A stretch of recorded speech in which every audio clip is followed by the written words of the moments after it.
வணக்கம். என் பெயர் இஷிகா. நான் 3 தாமரையில் பயில்கிறேன். இன்று நான் 5 திருக்குறளை கூறப்போகிறேன். 1வது, கற்றதன் நாளாய பயினென்கொல் வாளறிவன் நற்றார் தொழாவேன்.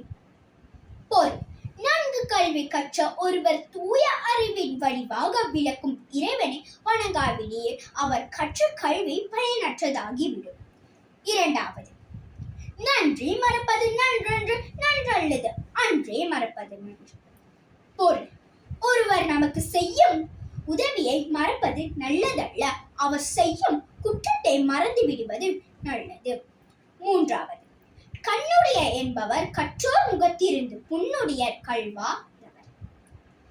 பொருள்: கற்றவர்கள் கண்ணுடையவர்கள் என சொல்ல தகுதியானவர்கள், கல்லாதவர்கள் முகத்தில் இருப்பது புண்கள் என கருதப்படுகின்றது. 4வது, உடுக்கை இழந்தவன் கை போல ஆங்கே இடிக்கண் களைவதான் நட்பு.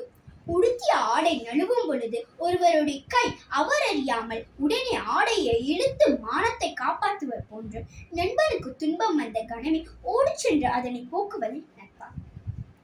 5வது, முயற்சி திருவினையாக்கும், முயற்சிமை இன்மை புகுத்திவிடும். பொருள்: முயற்சி ஒருவனுக்கு செல்வத்தை பெருக செய்யும், முயற்சி இல்லாமல் அவனை வறுமையில் தள்ளிவிடும்.